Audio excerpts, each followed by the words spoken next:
never thought a regular Saturday dinner at my parents' house would mark the beginning of such a dramatic change in our family's life. But there I was, sitting at the familiar oak dining table, when my older sister dropped the bombshell that would set everything in motion. "I've decided to sell my apartment," Amanda announced, barely containing her excitement. "We're going to open our own Italian restaurant." I nearly choked on my mashed potatoes. The apartment she was talking about wasn't just any property, it was a luxury 3-bedroom condo in the heart of the city, the one our grandmother had left her in her will. Her husband Mike nodded enthusiastically, his fork waving in the air as he spoke. "I know everything there is to know about Italian cuisine. And Amanda has restaurant experience, so we're perfectly qualified." I watched as my parents' faces lit up with admiration. Mom clasped her hands together in delight, while Dad beamed with pride. "That's such a wonderful idea, honey," Mom exclaimed. "You've always had such a good head for business." But something didn't sit right with me. Call me boring, and trust me, I've been called worse, but being a financial manager means I can't help but think about the practical side of things. "Have you actually calculated all the risks?" I asked, trying to keep my voice neutral. "Maybe it would be better to take out a business loan instead of selling your only property?" Amanda rolled her eyes. "Here we go again. Classic Nellie, always overthinking everything. Do you at least have a business plan?" I pressed on, glancing at her kids, 5-year-old Tommy and 2-year-old Lisa, who were playing with their toys in the living room. "You have 2 small children to think about. If things don't work out, buying another apartment won't be easy." "Oh, please," Amanda scoffed. "You don't understand anything about business opportunities. In today's economy, you have to take risks to get ahead. You can't just sit around waiting for success to fall into your lap." "But your restaurant experience," I started, remembering how she'd only worked as an administrator for a few months before Tommy was born. "It was pretty brief, wasn't it?" "God, you're so boring." Amanda threw her hands up in exasperation. "This is exactly why you're still single, Nellie. You never take any chances." I sat there, pushing the remains of my dinner around my plate, listening to them spin their fantasy of success. Not once did they mention the possibility of failure, of things going wrong. Not once did they consider what would happen if their dream restaurant didn't work out. An hour later, I pulled into the driveway of my small house, Gran's house really, though she'd been gone for 3 years now. As I unlocked the front door, my mind wandered back to her final days, and how she'd divided her property between my sister and me. Amanda had practically camped out at Gran's hospital bed, going on and on about how perfect the luxury apartment would be for her future family. I remember Gran looking at me apologetically as she explained her decision to leave me the house instead. "You've always been practical, just like me," she'd said, squeezing my hand with what little strength she had left. "This house isn't fancy, but it's paid for and full of love. You'll appreciate its value more than anyone else could." Sitting in my cozy living room now, surrounded by Gran's old furniture that I couldn't bear to replace, I couldn't help but think about how history kept repeating itself with Amanda.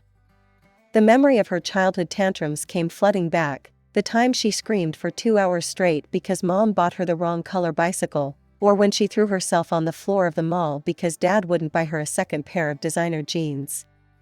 There was also that memorable Christmas when she refused to speak to anyone for 3 days, because she got the previous year's iPhone model instead of the latest one. Our parents had nod along to whatever scheme she cooked up, praising her creativity and ambition while dismissing my concerns as negativity. Even when she dropped out of college because classes were boring and she wanted to find herself, they supported her decision wholeheartedly. I made myself a cup of tea in Gran's old porcelain cup, trying to push these thoughts aside. I had my own life to focus on, my job at Henderson Financial was demanding but rewarding, and I had a major project presentation coming up that could lead to a promotion. Our team was working on restructuring a client's investment portfolio, and I needed to be sharp. Amanda's restaurant dreams weren't my problem, and dwelling on them wouldn't change anything. But exactly 1 month later, my phone rang during my lunch break, just as I was reviewing the final numbers for my presentation. Mom's name flashed on the screen, and I felt a strange sense of foreboding. Nellie, you won't believe it, she practically squealed, her voice high with excitement. They did it. They sold the apartment and found the perfect location for the restaurant. It's right on Madison Street, you know, where all those trendy places are. Mike is already working on the menu. He's got such wonderful ideas, fusion Italian cuisine, can you imagine? And Amanda, oh, you should see her Instagram posts about the restaurant. She's going to be such a successful businesswoman. She's already got over 1,000 followers for the restaurant page. I gripped my phone tighter, feeling my knuckles turn white. Where are they living now? They found a nice rental, Mom replied breezily, as if they hadn't just sold their only real estate asset. I'm watching Tommy and Lisa while they get everything set up. It's so exciting. They're talking about having a big grand opening party next month. I stared at the financial report on my desk, thinking about the massive risk my sister had just taken. The statistics about restaurant failures in their first year flashed through my mind. I'd looked them up after that dinner, and they weren't pretty. 2 months passed in a blur of work deadlines and quiet evenings at home before I received Amanda's message. The invitation popped up on my Instagram feed, an elaborate digital card with gold lettering announcing the grand opening of Bella Italia. I had to admit, it looked professional. When I arrived at the address on Madison Street that Saturday evening, I was actually impressed. The storefront had been transformed with elegant lighting and window boxes full of fresh herbs. Inside, the decor was warm and inviting, exposed brick walls, dark wood tables, and strings of twinkling lights crisscrossing the ceiling. Nellie, you came. Amanda rushed over in a designer dress that probably cost more than a month's worth of rent. She air-kissed my cheeks, champagne glass wobbling in her hand. The place was packed with familiar faces, cousins, aunts, uncles, old family friends, and Mike's entire extended family. Mom and Dad were holding court near the bar, Dad's voice carrying across the room as he gestured enthusiastically. Just wait and see, I overheard him telling Uncle Jim. Amanda's going to be the next big name in the restaurant business. She's got that entrepreneurial spirit, you know? Not like Nellie, she'll probably work for other people until she retires. Mom nodded along. Some people are just born leaders, and others, well, they're more comfortable following. I pretended not to hear them as I made my way to the appetizer table. Their words didn't sting as much as they might have once. I'd long ago accepted that I'd never be the daughter they bragged about at family gatherings. Congratulations, I told Amanda sincerely, raising my glass. The place looks beautiful. I hope it's a huge success. The next few months fell into a pattern. Every Sunday dinner at our parents' house became a progress report on Bella Italia. Amanda would sweep in, sometimes with the kids and Mike, sometimes just with Tommy and Lisa in tow, and dominate the conversation with tales of her budding restaurant empire. That's our girl, Dad would beam.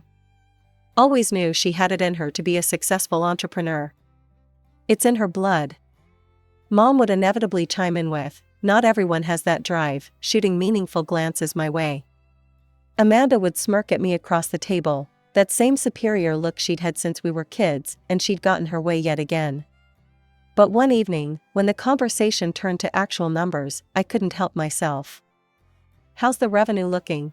I asked, keeping my tone casual. Are you hitting your projected targets? Amanda's smile faltered for a split second.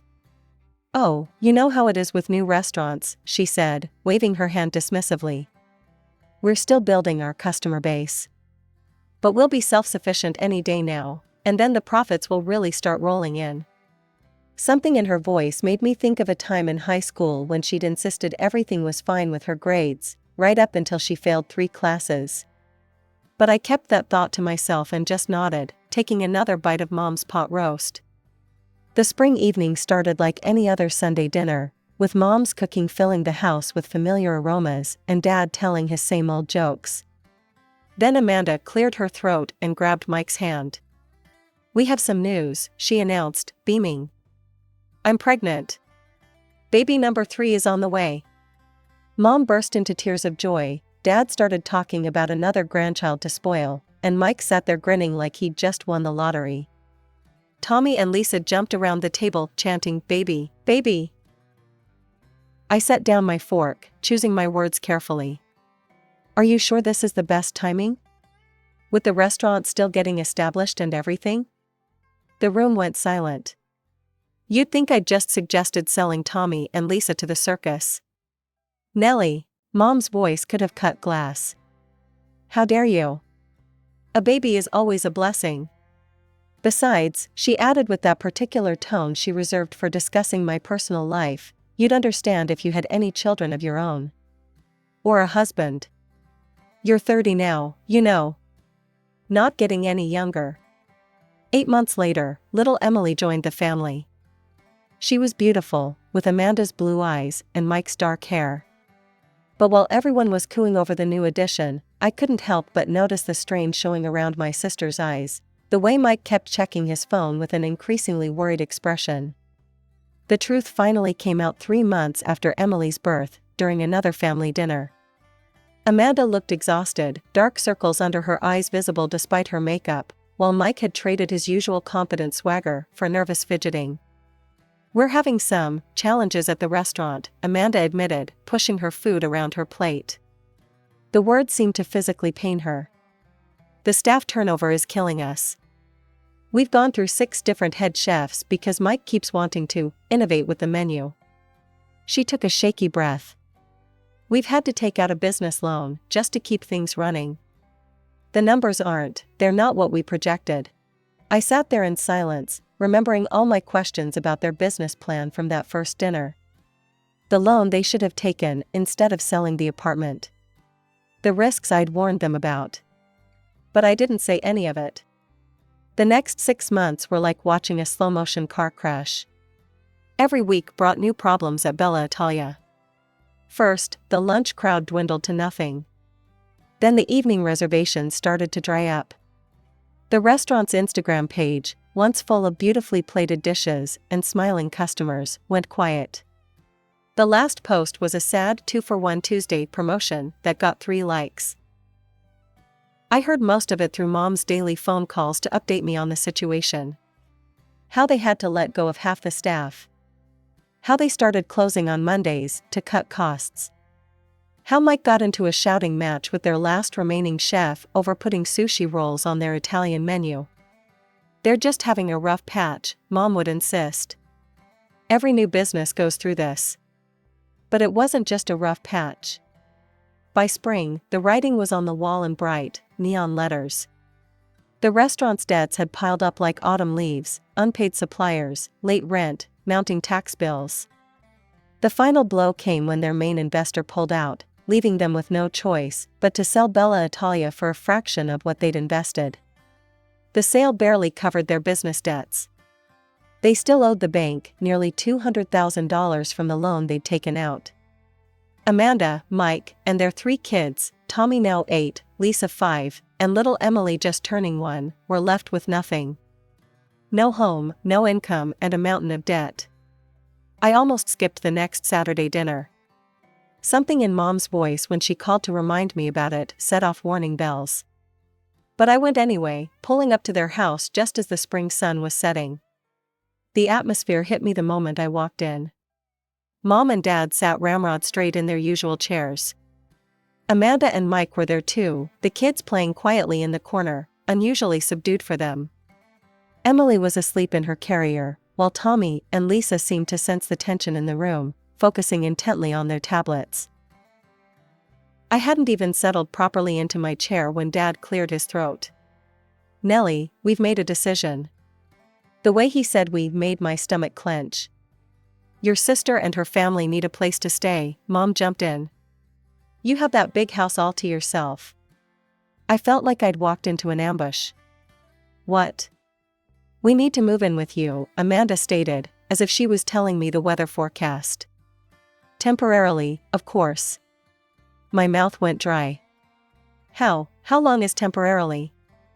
Amanda shrugged, examining her perfectly manicured nails, probably her last professional manicure for a while, I thought hysterically.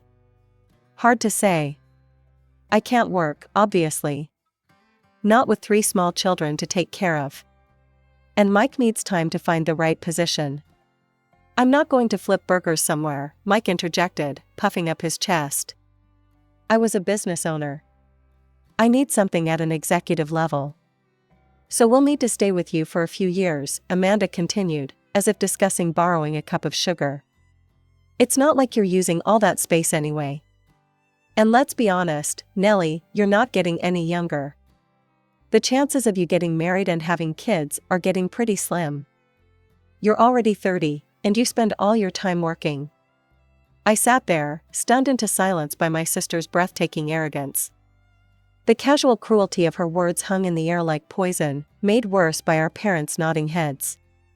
Mom and Dad were actually agreeing with her, as if my single status and career somehow made me responsible for fixing their mistakes.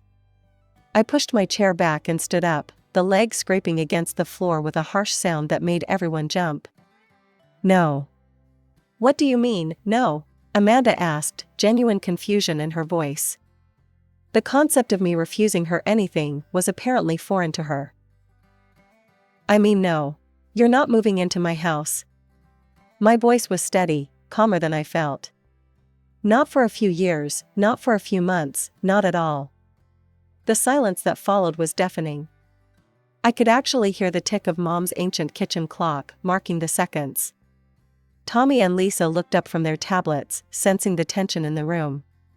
Even baby Emily stirred in her carrier. Then the explosion came. How dare you? Mom shrieked, her face turning red. They're your family. Your own flesh and blood. You selfish, heartless witch. Amanda joined in, tears already starting to flow. My children will be homeless because of you. Dad slammed his hand on the table, making the dishes rattle. I never thought I raised such a cruel, uncaring daughter. These are your nephews and niece we're talking about. You've always been jealous of your sister, Mike added, wrapping an arm around my sobbing sister. You're probably happy we failed. I let them rant, watching as they worked themselves into a righteous fury.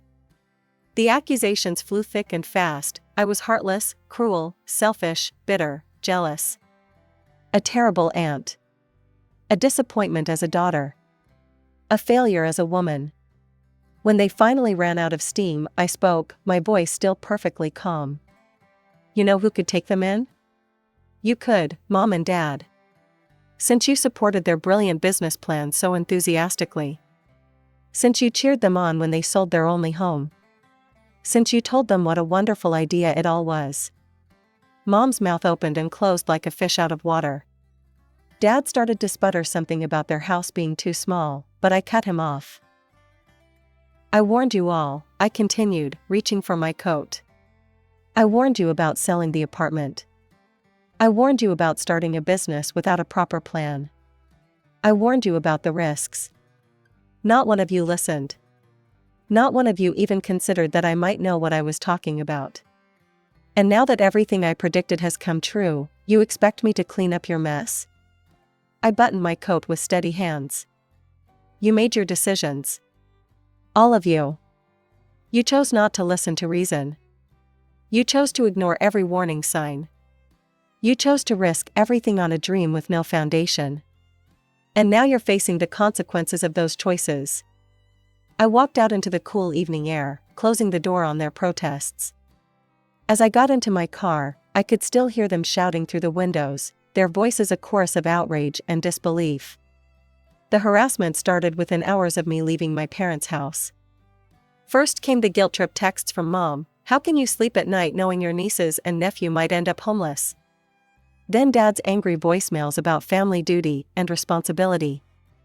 Amanda alternated between tearful pleas and vicious attacks, while Mike sent long, rambling messages about how I was destroying his children's future. I blocked their numbers after the first week, but they just switched to email. Then social media. Then they started having other family members contact me. Aunt Susan called to tell me I was breaking my mother's heart. Cousin Rachel sent me a 5-paragraph Facebook message about how karma would get me. Uncle Jim cornered me outside my office to lecture me about family values. I weathered it all, focusing on my work and the peace of my home. But I wasn't naive. I knew my family well enough to know they wouldn't just accept my refusal. That's why I'd called a locksmith the very next day after that disastrous dinner. The locks were changed, a security system was installed, and cameras were placed at strategic points around the house. Smart thinking, as it turned out. I was driving home from work one Wednesday evening when I saw them. Amanda, Mike, and the kids were camped out on my front porch, surrounded by suitcases and boxes. Tommy was sitting on a large duffel bag, looking bored. Lisa was crying, and Emily was fussy in her carrier. Mike was jiggling my doorknob with what I assumed was my mother's spare key. I pulled into my driveway and got out of my car, unable to suppress a laugh at the scene before me. They all turned at the sound. "Something funny?" Mike snarled, still trying to force the key into the lock. "Actually, yes," I replied, leaning against my car. "Did you really think I wouldn't change the locks after that dinner? The alarm system's nice too. It's already sent 3 notifications to my phone about attempted entry." Amanda stepped forward, her face twisted with anger. "You can't just leave us out here. We're your family." "You're trespassing," I corrected her. "And if you don't leave immediately, I'll call the police." I pulled out my phone to demonstrate I wasn't bluffing. "You wouldn't dare," Mike growled, taking a threatening step toward me. I held up my phone, showing them the 911 already dialed, my thumb hovering over the call button. "Try me." They stared at me for a long moment, probably searching for any sign of weakness or uncertainty. They found none. Finally, Amanda burst into tears, real ones this time, not her usual performance, and started gathering up their things. Mike helped her, muttering threats under his breath. The kids just looked confused and tired. The next morning, I called in sick to work for the first time in 3 years. I spent the day visiting rental properties in decent neighborhoods, finally finding a clean, spacious 3-bedroom apartment in a good school district. The landlord was understandably hesitant about renting to a family with 3 young kids, but the 6 months' rent I paid in advance, nearly $20,000 from my savings, helped change his mind. The next morning, I drove to my parents' house, the apartment keys feeling heavy in my pocket. It was early, but I knew they'd all be there. They always gathered for Saturday breakfast, a tradition that used to include me too. The room fell silent when I walked in. Mom nearly dropped the pancake plate, and Dad's newspaper crinkled as his hands tightened on it. "Here," I said, placing the keys and a folder on the table. "It's a 3-bedroom apartment on Cedar Street. Good neighborhood, walking distance to the elementary school. I've paid 6 months' rent in advance." Amanda stared at the keys like they might bite her. Mike didn't even look up from his phone. "The lease starts today," I continued, my voice steady. "I've already talked to the landlord. He knows you have 3 kids. There's a playground in the complex, and the building has a laundry room on each floor." I turned to Mike specifically. "You have 6 months to find a job, any job. Pride doesn't pay bills or feed children. When the lease ends, you'll need to either renew it yourselves or find another place. This is the only help I'm offering." Nobody spoke. Tommy and Lisa had stopped fighting over the syrup and were watching with wide eyes. Even Emily seemed to sense the tension, her tiny hand paused midway to her mouth with a piece of pancake.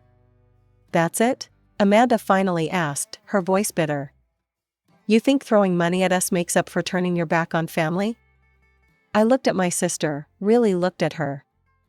The entitled teenager who always got her way had grown into an entitled adult who never learned to face consequences. "No," I replied calmly. "The money doesn't make up for anything. It's just the right thing to do. What happens next is up to you." Mom started to say something, probably another lecture about family duty, but I held up my hand. "I'm done. I helped because those kids deserve a stable home, but I'm not enabling this behavior anymore. You all made your choices. Now you have to live with them." I left without waiting for a response. As I drove home, I caught myself smiling, not because I was happy about the situation, but because for the first time in my life, I felt truly free of their expectations and manipulation. 3 months have passed since then. According to Aunt Susan, who still talks to me, albeit disapprovingly, Amanda and her family are living in the apartment I rented. Mike still hasn't found a job. Apparently, being a former restaurant owner makes him too good for regular work. Amanda spends most of her time complaining on social media about how hard her life is. Mom and Dad continue to enable them, watching the kids and bringing them groceries. I haven't spoken to any of them since that morning. I've started taking evening classes in investment management, something I'd always wanted to do but never had the emotional energy for before. Last week, I got a promotion at work, senior financial manager with my own team,